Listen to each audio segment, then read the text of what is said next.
Trump సుంకాల effect మనుషులకే కాదు, భూమిపై జీవరాశులపై ప్రభావం చూపుతుంది. అగ్రరాజ్య సుంకాల ప్రభావంతో ఆక్వా రంగం కుదేలయ్యే పరిస్థితి వచ్చింది.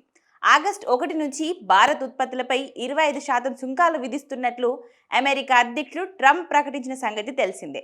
అయితే ప్రస్తుతం అమలులో ఉన్న 10% సుంకాలకు ఇది అదనమా లేక దీనితో కలిపే 25% అనే విషయంపై స్పష్టత రావాల్సి ఉంది.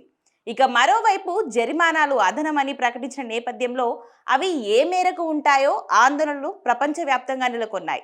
ఇక ఈ నేపథ్యంలో తాజాగా ట్రంప్ ప్రకటించిన సుంకాల ప్రభావంపై అధ్యయనం చేస్తున్నట్లు భారత ప్రభుత్వం తెలిపింది. ఇక ఈ సందర్భంగా జాతీయ ప్రయోజనాలను కాపాడుకునేందుకు అవసరమైన అన్ని చర్యలు తీసుకుంటామని స్పష్టం చేసింది. ఈ నేపథ్యంలో రైతులు, వ్యాపారవేత్తలతో పాటు సూక్ష్మ, చిన్న, మధ్య తరహా పరిశ్రమల సంక్షేమానికి అధిక ప్రాధాన్యం ఇస్తున్నట్లు పేర్కొంది. ఇక ఈ సమయంలో రొయ్యల ఎగుమతులపై తీవ్ర ప్రభావం ఉండొచ్చని ఆక్వా రంగ మేధావులు అభిప్రాయపడుతున్నారు.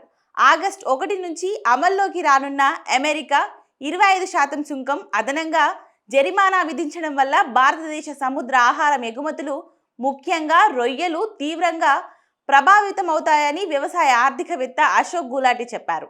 ఇక అన్ని భారతీయ వస్తువులపై అధిక సుంకం విధించాలనే అమెరికా అధ్యక్షుడు డొనాల్డ్ ట్రంప్ నిర్ణయం తీసుకున్నాడని, ఆ నిర్ణయం అవివేకమని, ఇది ఖచ్చితంగా షాకింగ్ నిర్ణయమని గులాటి అన్నారు.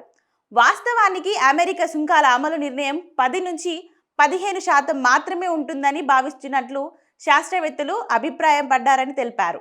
ఇక తాజాగా చర్య రొయ్య దేశాల ఎగుమతులపై తీవ్రమైన ప్రభావాన్ని చూపుతుందని అన్నారు. అదే సమయంలో ట్రంప్ 25% సుంకాలు, 0 అదనపు జరిమానా వ్యవహారం రొయ్యల ఎగుమతులతో పాటు వస్త్రాల ఎగుమతులపైన ప్రభావాన్ని భారతదేశం చూపిస్తుందని తెలిపారు. కాగా 2024-2025లో భారతదేశ రొయ్యల ఎగుమతులు సుమారు $4.88 బిలియన్ చేరుకున్నాయి. దీంతో మొత్తం సముద్ర ఆహార ఎగుమతులలో 60% వాటా కలిగి ఉందని అంటున్నారు. మరోవైపు భారత రొయ్యలకు అమెరికా, చైనా అగ్ర మార్కెట్లుగా ఉండగా ముడి రొయ్యల రకాల ఎగుమతి పరిణామంలో సుమారు సగం అమెరికా తీసుకుంటుంది. అయితే తాజాగా ట్రంప్ ప్రకటించిన 25% సుంకాల ప్రభావం ఆంధ్రప్రదేశ్, కేరళ, తమిళనాడులోని రొయ్యల ఎగుమతులపైన పడనుందని అంటున్నారు. వాస్తవానికి భారత్ నుంచి ఏటా 11 లక్షల టన్నుల రొయ్యలు ఎగుమతి అవుతుంటే అందులో సుమారు 8 లక్షల టన్నులు ఆంధ్రప్రదేశ్ నుంచే ఎగుమతి అవుతున్నాయని చెప్తున్నారు. అదే సమయంలో ఏపీ నుంచి ఎగుమతి అయ్యే రొయ్యల్లో 70% అమెరికాకే వెళ్తాయని అంటున్నారు. ఇక మొత్తం మీద ట్రంప్ నిర్ణయం ప్రపంచంలోని అన్ని రంగాలను ఇబ్బంది పెడుతుంది.